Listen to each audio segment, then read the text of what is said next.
یہ کام صرف وعظ و تلقین اور نشر و اشاعت اور شخصی ربط و مکالمہ سے نہیں ہونا چاہیے، بلکہ مختلف سمتوں میں باقاعدہ تعمیری پروگرام بنا کر پیش قدمی کرنی چاہیے۔ مثلا یہ عاملین اصلاح جہاں کہیں اپنی تبلیغ سے چند آدمیوں کو ہم خیال بنانے میں کامیاب ہو جائیں، وہاں وہ انہیں ملا کر ایک مقامی تنظیم قائم کر دیں اور پھر ان کی مدد سے ایک پروگرام کو عمل میں لانے کی کوشش کر دیں، جس کے چند اجزاء یہ ہیں: بستی کی مسجدوں کی اصلاح حال، عام باشندوں کو اسلام کی بنیادی تعلیمات سے روشناس کرانا، تعلیم بالغاں کے انتظام، کم از کم ایک دارالمطالعہ کا قیام، لوگوں کو ظلم و ستم سے بچانے کے لیے اجتماعی جد و جہد، باشندوں کے تعاون سے صفائی اور حفظان صحت کی کوشش، بستی کے یتیموں، بیواؤں، معذوروں اور غریب طالب علموں کی فہرستیں مرتب کرنا اور جن جن طریقوں سے ممکن ہو ان کی مدد کا انتظام کرنا، اور اگر ذرائع فراہم ہو جائیں تو کوئی پرائمری اسکول یا ہائی اسکول یا مذہبی تعلیم کا ایسا مدرسہ قائم کرنا جس میں تعلیم کے ساتھ اخلاقی تربیت کا بھی انتظام ہو۔ اسی طرح جو لوگ مزدوروں میں کام کریں وہ ان کو اشتراکیت کے زہر سے بچانے کے لیے صرف تبلیغ ہی پر اکتفا نہ کریں، بلکہ عملاً ان کے مسائل کو حل کرنے کی بھی سعی کریں۔ انہیں ایسی مزدور تنظیمات قائم کرنی چاہیے جن کا مقصد انصاف کا قیام ہو، نہ کہ ذرائع پیداوار کو قومی ملکیت بنانا۔ ان کا مسلک جائز اور معقول حقوق کے حصول کی جد و جہد ہو، نہ کہ طبقاتی کشمکش۔ ان کا طریقہ کار اخلاقی اور آئینی ہو، نہ کہ توڑ پھوڑ اور تخریب۔ ان کے پیش نظر صرف اپنے حقوق ہی نہ ہوں بلکہ اپنے فرائض بھی ہوں۔ جو مزدور یا کارکن بھی اس میں شامل ہوں ان پر یہ شرط عائد ہونی چاہیے کہ وہ ایمانداری کے ساتھ اپنے حصے کا فرض ضرور ادا کریں گے۔ پھر ان کا دائرہ عمل صرف اپنے طبقے کے مفاد تک ہی محدود نہیں ہونا چاہیے، بلکہ یہ تنظیمات جس طبقے سے بھی تعلق رکھتی ہوں ان کی دینی، اخلاقی اور معاشرتی حالت کو بھی درست کرنے کی کوشش کرتی رہیں۔ اس عمومی اصلاح کے پورے لائحہ عمل کا بنیادی اصول یہ ہے کہ جو شخص جس حلقے اور طبقے میں بھی کام کرے مسلسل اور منظم طریقے سے کرے اور اپنی سعی کو ایک نتیجے تک پہنچائے بغیر نہ چھوڑے۔ ہمارا طریقہ یہ نہ ہونا چاہیے کہ ہوا کے پرندوں اور آندھی کے جھکڑوں کی طرح بیج پھینکتے چلے جائیں۔ اس کے برعکس ہمیں کسان کی طرح کام کرنا چاہیے جو ایک متعین رقبے کو لے لیتا ہے، پھر زمین کی تیاری سے لے کر فصل کی کٹائی تک مسلسل کام کر کے اپنی محنتوں کو ایک نتیجے تک پہنچا کر دم لیتا ہے۔ پہلے طریقے سے جنگل پیدا ہوتے ہیں اور دوسرے طریقے سے باقاعدہ کھیتیاں تیار ہوتی ہیں۔ اس لائحہ عمل کا چوتھا جز نظام حکومت کی اصلاح ہے۔ ہم یہ سمجھتے ہیں کہ زندگی کی موجودہ بگاڑ کو دور کرنے کی کوئی تدبیر کامیاب نہیں ہو سکتی جب تک کہ اصلاح کی دوسری کوششوں کے ساتھ ساتھ نظام حکومت کو درست کرنے کی کوشش بھی نہ کی جائے۔ اس لیے کہ تعلیم اور قانون اور نظم و نسق اور تقسیم رزق کی طاقتوں کے بل پر جو بگاڑ اپنے اثرات پھیلا رہا ہو، اس کے مقابلے میں بناؤ اور سنوار کی وہ تدبیریں جو صرف وعظ اور تلقین اور تبلیغ کے ذرائع پر منحصر ہوں کبھی کارگر نہیں ہو سکتی۔ لہٰذا اگر ہم فی الواقع اپنے ملک کے نظام زندگی کو فسق و ضلالت کی راہ سے ہٹا کر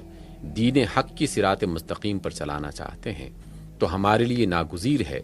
کہ بگاڑ کو مسند اقتدار سے ہٹانے اور بناؤ کو اس کی جگہ متمکن کرنے کی براہ راست کوششیں کریں۔ ظاہر ہے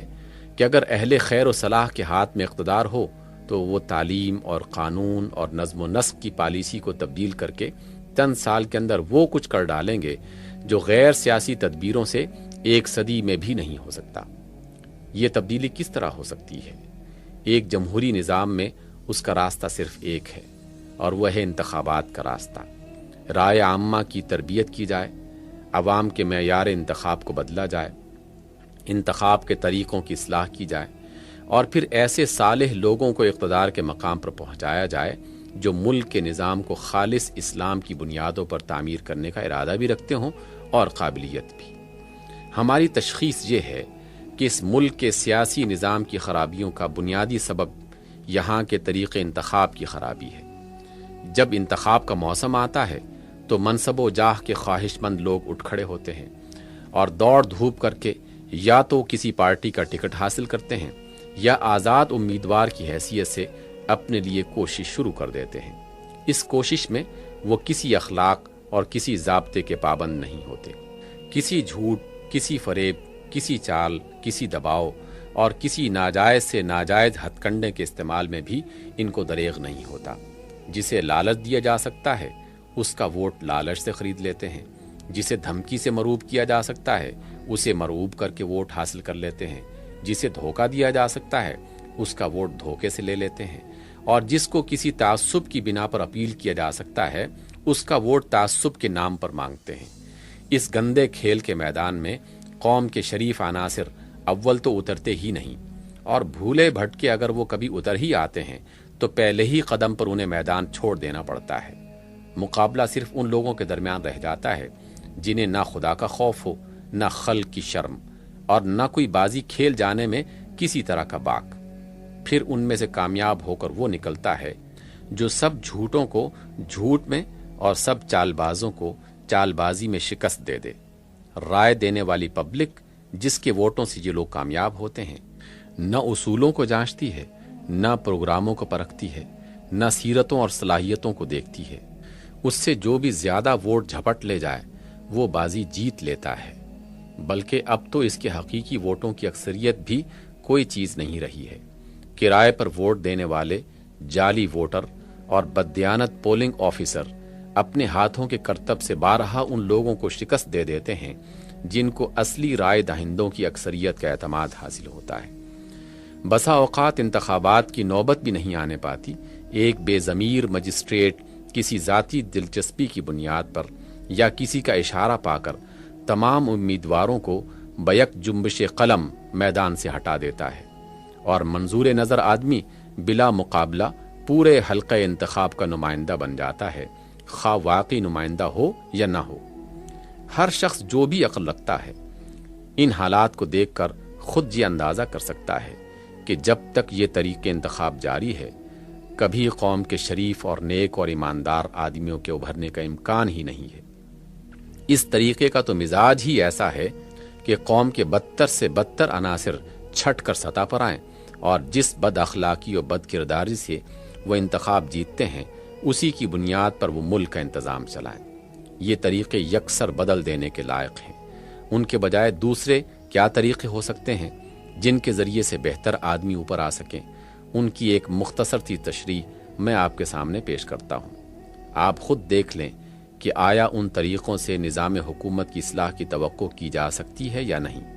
اول یہ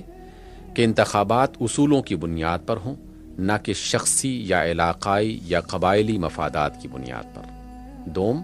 یہ کہ لوگوں کو ایسی تربیت دی جائے جس سے وہ یہ سمجھنے کے قابل ہو سکیں کہ ایک اصلاحی پروگرام کو نافذ کرنے کے لیے کس قسم کے آدمی موزوں ہو سکتے ہیں اور ان میں کیا اخلاقی صفات اور ذہنی صلاحیتیں ہونی چاہیے۔ سوم یہ کہ لوگوں کے خود امیدوار بن کر کھڑے ہونے اور خود روپیہ صرف کر کے ووٹ حاصل کرنے کا طریقہ بند ہونا چاہیے، کیونکہ اس طرح بالعموم صرف خود غرض لوگ ہی منتخب ہو کر آئیں گے۔ اس کے بجائے کوئی ایسا طریقہ ہونا چاہیے کہ جس سے ہر حلقہ انتخاب کے شریف و معقول لوگ سر جوڑ کر بیٹھیں، کسی موزوں آدمی کو تلاش کر کے اس سے درخواست کریں کہ وہ ان کی نمائندگی کے لیے تیار ہو، اور پھر خود دوڑ دھوپ کر کے اور اپنا مال صرف کر کے اسے کامیاب کرنے کی کوشش کریں۔ اس طرح جو لوگ منتخب ہوں گے وہی بے غرض ہو کر اپنے نفس کے لیے نہیں بلکہ ملک کی بہتری کے لیے کام کریں گے۔ چہارم یہ کہ جس شخص کو اس طرح کی کوئی پنچایت اپنے علاقے کی نمائندگی کے لیے تجویز کرے اس سے برسر عام یہ عہد لیا جائے کہ وہ پنچایت کے منظور کیے ہوئے منشور کا پابند رہے گا، پارلیمنٹ میں پہنچ کر ان لوگوں کے ساتھ مل کر کام کرے گا جو اسی منشور کو عملی جامہ پہنانے کے لیے اسی طریقے پر کامیاب ہو کر دوسرے علاقوں سے پہنچے، اور جب کبھی پنچایت اس پر اظہار بے اعتمادی کرتے تو وہ مستعفی ہو کر واپس آ جائے گا۔ پنجم یہ کہ پنچایت کے جو کارکن اس شخص کو کامیاب کرانے کی جدوجہد کریں ان سے قسم لی جائے کہ وہ اخلاق کے حدود اور انتخابی ضوابط کی پوری پابندی کریں گے، کسی تعصب کی بنا پر اپیل نہ کریں گے، کسی کے جواب میں بھی جھوٹ اور بہتان تراشی اور چال بازیوں سے کام نہ لیں گے، کسی کی رائے روپے سے خریدنے یا دباؤ سے حاصل کرنے کی کوشش نہ کریں گے،